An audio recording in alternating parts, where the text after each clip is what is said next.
이 시간에 우리에게 주시는 말씀입니다. 자, 누가복음 14장 16절에서 20절까지만 읽겠습니다. 누가복음 14장 16절에서 20절. 자, 찬주라고 먼저 봉독해 올리겠습니다. 어떤 사람이 큰 잔치를 배설하고 많은 사람들을 청하니 잔치할 시간에 그 청하였던 자들이 종을 보내어 가로되 오소서 모든 것들이 준비되었나이다 하매 다 일찍에 사양하여 하나는 가로되 나는 밭을 샀음에 불갑을 나가 보아야 다가했다고 하니 청컨대 나를 용사도록 하라 하고 또 하나는 가로되 나는 소 5개를 샀음에 시험과 가니 청하건대 나를 용사도록 하라 하시고 또 하나는 가로되 나는 장가 들었으니 그러므로 가지 못하겠도다 하리라. 종들이 돌아와서 주인에게 그대로 구하니 이 집주인이 노하여 그 종들에게 이르니 빨리 시내로 가서 거리나 골목으로 가서 가난한 자들과 병신들과 소경들과 저는 자들을 데려오라 하시니 종들이 가로되 주여 명하신 대로 하였사오니 오히려 자리가 비었나이다. 주인이 종들에게 이르되 길과 산을 가로되 나아가서 사람을 강권하여 데려다가 내 자리를 내 집을 채우라. 그가 너희에게 말하노니 전에 청하였던 그 사람들은 하나도 내 잔치에 맛보지 못하리라 하였다 하라. 아멘. 자, 이 시간에 우리에게 주시는 말씀입니다. 누가복음 14장 15절에서 24절까지 읽었습니다. 나라의 혼인잔치입니다. 이것이 바로 천국잔치인가? 전국의 혼인잔치인가? 우리에게 주시는 말씀입니다. 예수 그리스도께서 재림 때에 이런 일이 일어나지 않을까 생각해 봅니다. 그렇습니다. 잔치란 무엇입니까? 아버지 하나님께서 주일날 이렇게 잔치를 베풀어 놓고 부릅니다.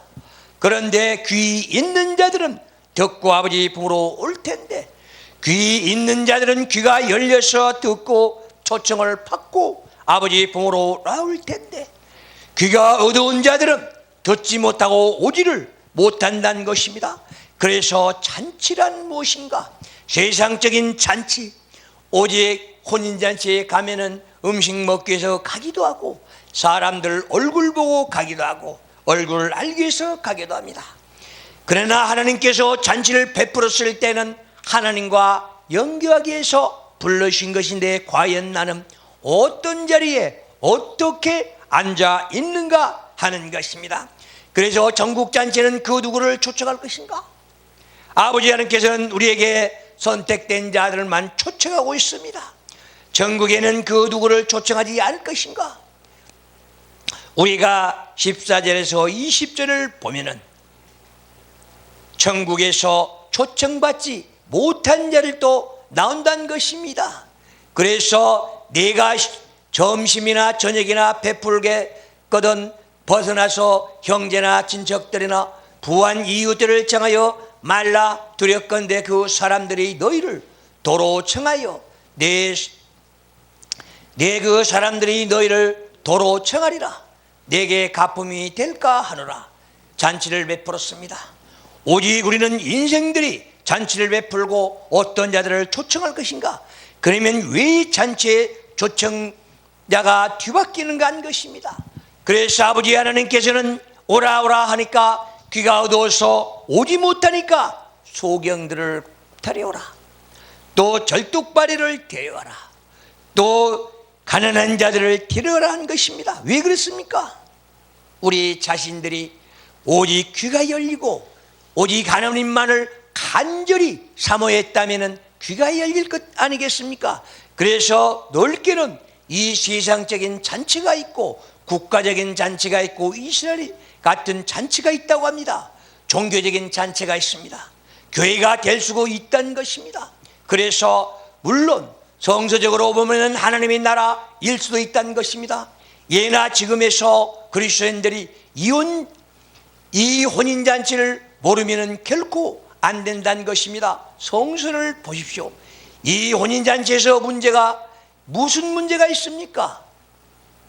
마태복음 22장 1절에서 13절을 보십시오. 우리는 이 잔치를 보면서 무엇을 생각하는가? 또 마태복음 25장 1절에서 13절을 보면은 열 처녀가 나옵니다.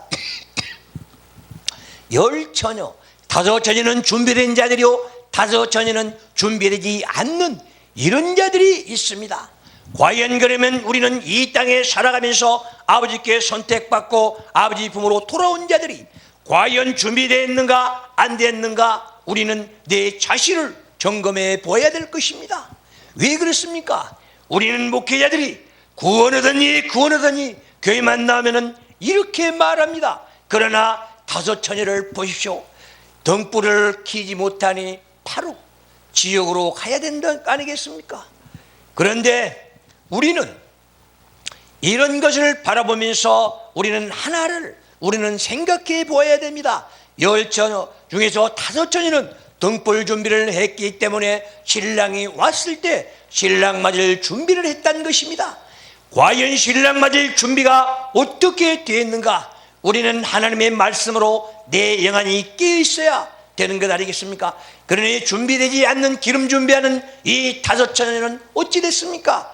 우리 전사들을 통하여 오직 저 어두운 데로 가서 보내라, 울면서 탄식하면서 해봐야 별 볼 일이 없다는 것입니다.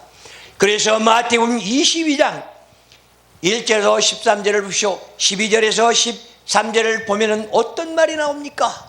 얼마나 아름다운 얘기입니까? 우리는 회개하지 않고 하나님의 잔치에 초청됐다면은 우리는 이 땅에서 쫓겨나고 만단 것입니다. 그래서 거기를 보면은 친구여 어찌하여 너는 예복을 입지 않고 돌아왔느냐?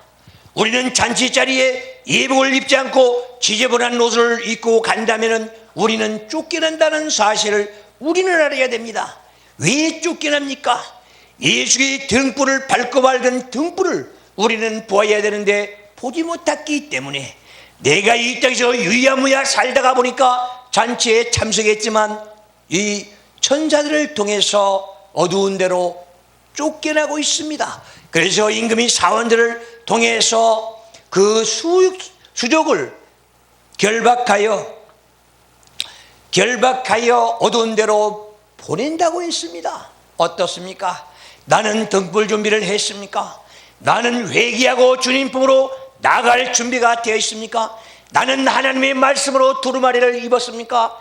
요한계시록 1장 3절을 보시오. 두루마리를 빠는 자들은 복이 있다고 했습니다. 하나님의 한 말씀으로 네 가슴에 채우고 장제에 채웠다면 나는 이 땅에서 주님과 함께 동행하는 아름다운 생을 살아갈 수 있다는 사실을 우리는 알아야 됩니다. 그래서 우리는 이 회개 못한 어리석은 우리 사원들과 또 어리석은 잔치 준비를 못했던 어리석은 다섯 처녀들 우리는 보면서 무엇을 느끼고 무엇을 깨달습니까? 우리는 분명히 깨달아야 됩니다. 내가 이 땅에서 준비되지 못한다면 나는 어리석은 자가 돼서 주님 밖으로 등 돌리고 가야 할 것입니다. 그래서 예수 그리스도께서는 이 땅에서 말씀하였습니다. 내가 있는 동안에는 이 땅에 빛이 된다. 그러면 과연 이 땅에 빛이 안 계시기 때문에 하나님의 말씀을 통해서 우리는 예수 그리스도의 밝고 밝은 빛을 받아서 이 땅에 빛이 되지 않겠는가? 그것이 나의 사명이라면 나는 해야 되지 않겠습니까? 그래서 아버지 하나님께서 말씀하신 그 말입니다. 우리는 말씀 준비해가지고 가라면 가겠습니다. 한 생명 주님의 명령 따라서 한 말씀 증거하겠습니다. 내가 내 십자가 지고 가겠습니다. 우리는 고백하고 또 고백하면서 한 말씀 신랑 따라 가야 되지 않겠습니까? 신랑을 잃으면 어떻겠습니까? 신랑을 만나지 못한다면 나는 어찌입니까? 과부라고 합니다.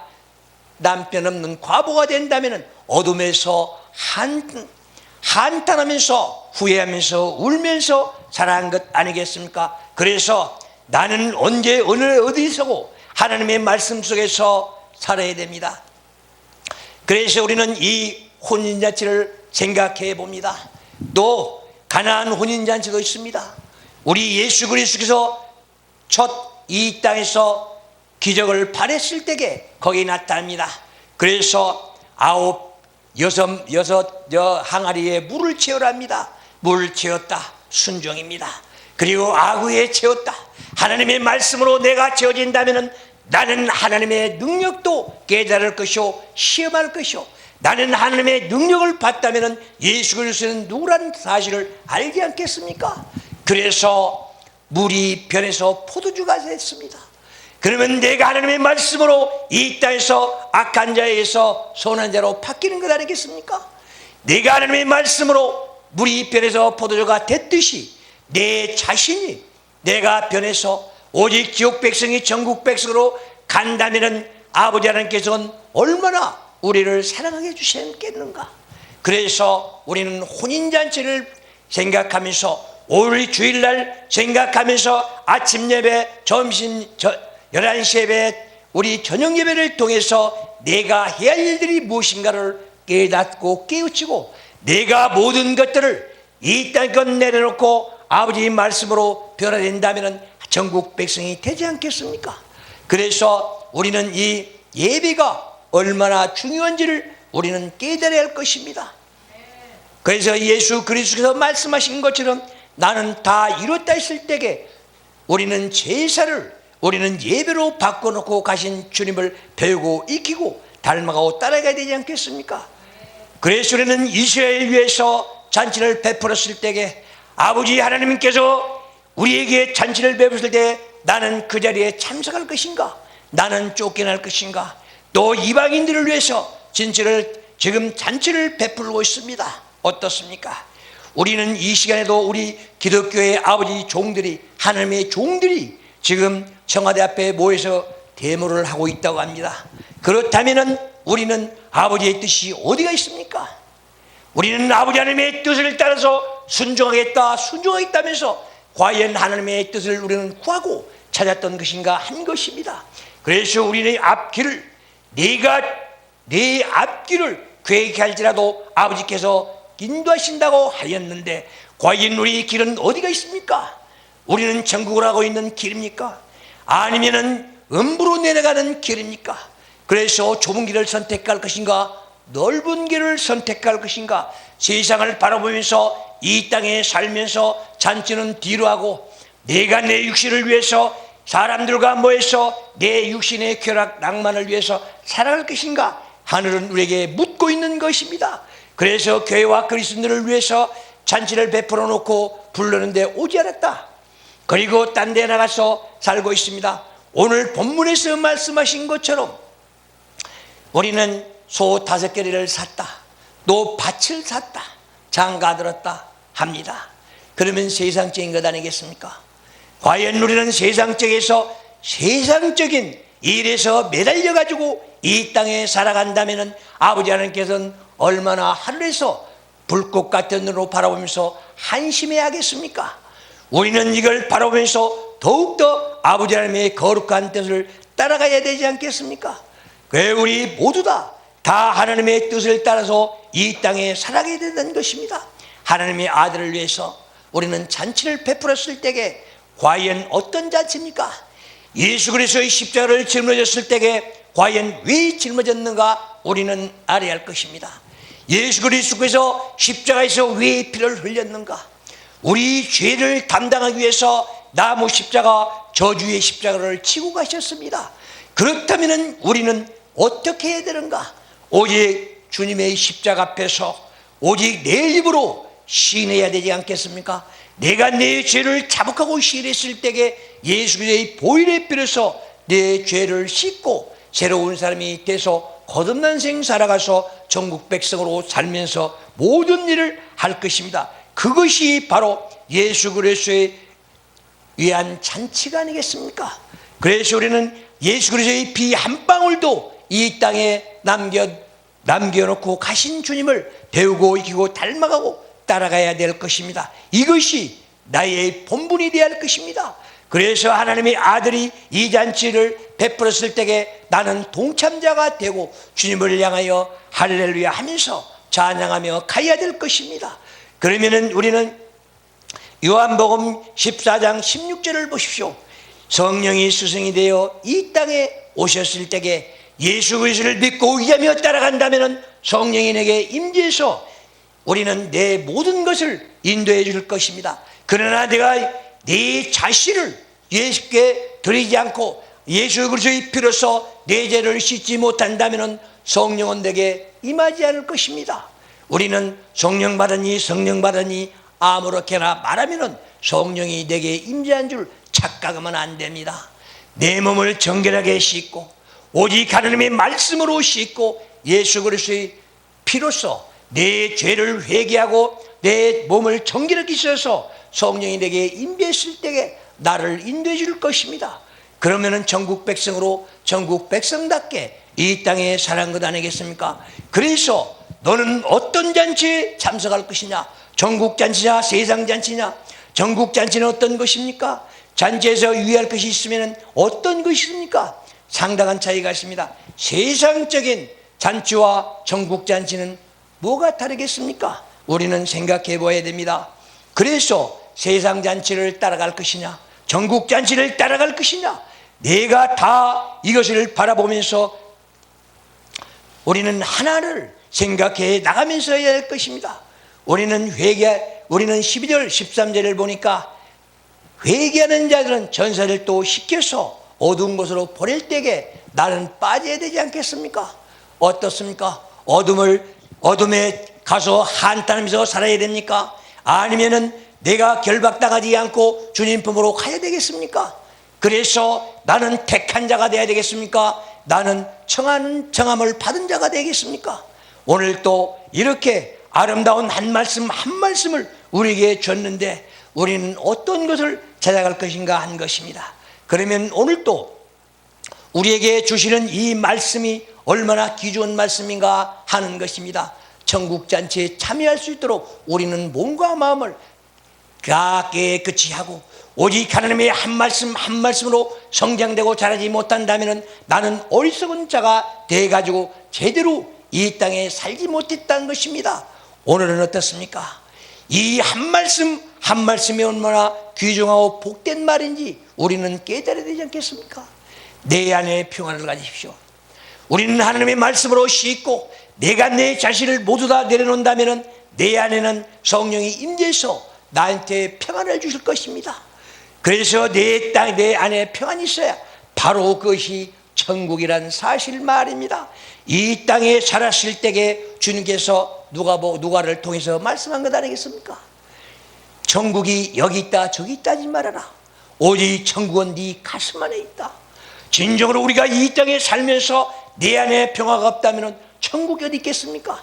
그래서 우리는 기적을 통해서 우리는 사탄 마귀 쫓아낸 것만 즐거우지 말고 네 이름이 천국 기록책에 네 올려가 있을 때에 그것을 즐겨라 했습니다.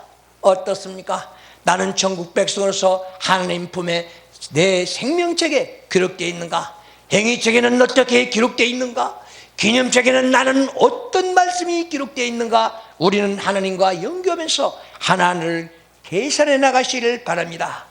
이것이야말로 주님께서 우리에게 주시는 사명이요 주시는 달란트가 아니겠습니까?